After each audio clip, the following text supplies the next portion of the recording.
মা, অন্ধকার হয়ে আসছে, বাকিটা আমরা উঠোনে করি। তাই তো, সময় হয়ে গেল। না, এখনো দেরি আছে।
শেষ হলো।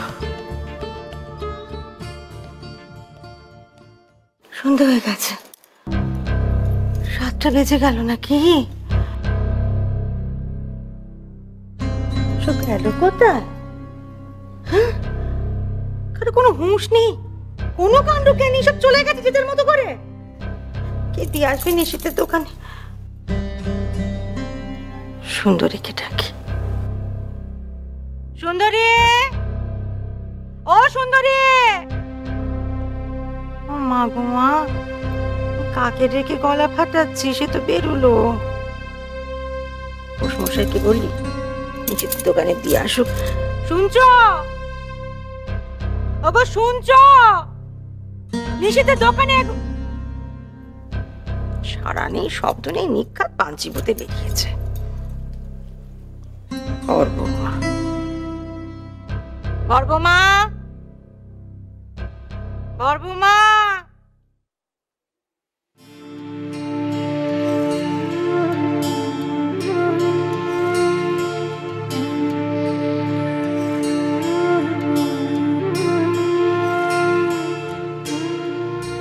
মা, আমাকে মাফ করে দিন। আমি আপনার ডাকে নিচে যাব না, আপনার আর আপনার ছেলের জন্য যাব না।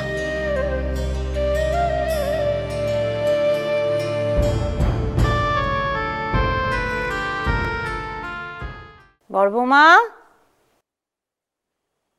আশ্চর্য, বাড়ি শুদ্ধ লোক সব গেল কোথায়? সবাই একসাথে উধাও হয়ে গেল নাকি? পাক না গজিয়েছে, জানে ডানা ছাড়বার লোক নেই। ভালো। আরেক মহারানী মেজ বৌমা সে সকাল থেকে দোকানে বসেই রয়েছে, বাড়ি মুখো হওয়ার আর নাম করে না। যাই তাকে ডেকে নিয়ে আস। এত দূর উজিয়ে যাব, সেও তো আছে তার নিজের তালে। আর আমার হচ্ছে যত জ্বালা, আপদ পালায় নিয়ে ঘর, সারা জন্ম চলে মর।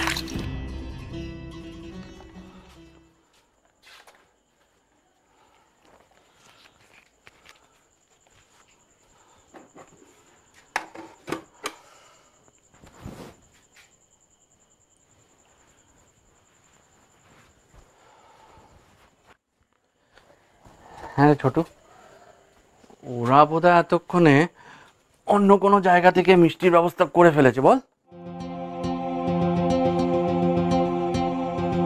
দেখেছিস আমিও কেমন বোকার মতো প্রশ্ন করছি। মনে হচ্ছে যেন কলকাতা শহরে আমি একাই ময়রা, আর কোনো মিষ্টির দোকান নেই। ওরা এত বড় লোক, হয়তো অন্য কোথা থেকে মিষ্টির জোগাড় করে ফেলেছে। হতে পারে, কিন্তু রসময় মিষ্টান্ন ভান্ডারের মতো তো অন্য কোনো দোকানের মিষ্টি নয়।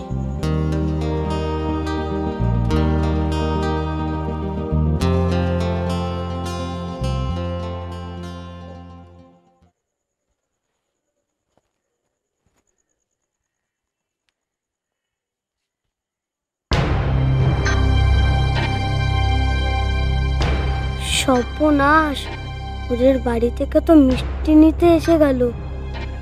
এদিকে তো বড় বউ তো এখনো মিষ্টি নিয়ে এলো না, কি করি?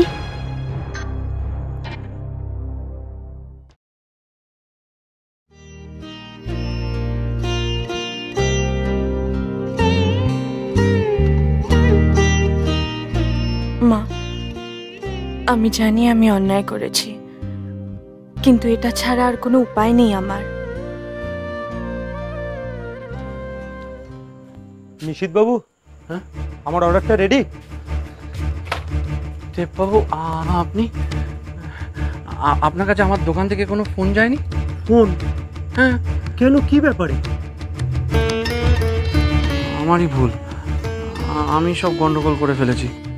আমারই আপনাকে ফোন করা উচিত ছিল। আমি হয়েছে বলুন তো। আসলে আপনার অর্ডারটা তৈরি করতে পারিনি আমি।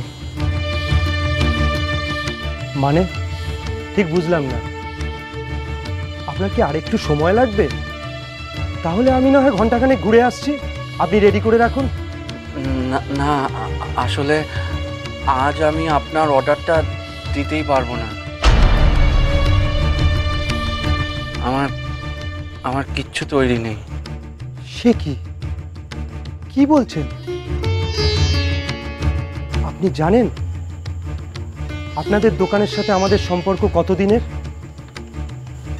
আপনি কিন্তু আমায় কথা দিয়েছিলেন নিশীথ বাবু, সময় মতো মিষ্টি ডেলিভারি করবেন।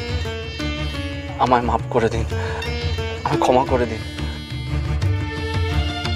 আপনি তো মাপ চেয়ে দায়িত্ব সারলেন।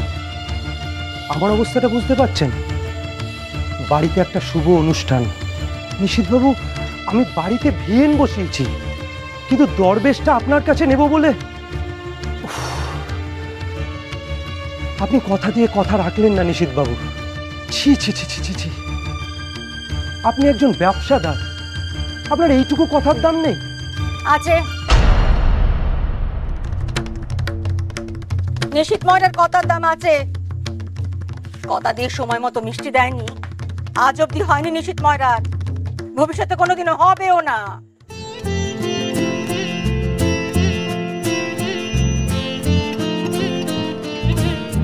আপনি তো বেশ রসিক লোক মশাই, এসব ব্যাপার নিয়ে মজা করতে হয়? আর একটু হলেই তো আপনাকে কয়েকটা কড়া কথা বলে দিতাম, শুধু শুধু আমায় লজ্জায় ফেলছিলেন। বাহ, এই না হলে দরবেশ?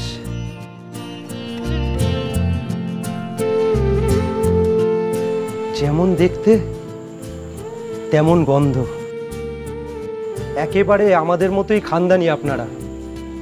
এত বছরেও দরবেশের স্বাদে হেরফের হয়নি। নিশীথ বাবু, আপনি সব গুছিয়ে প্যাক করে রাখুন, আমি আসছি।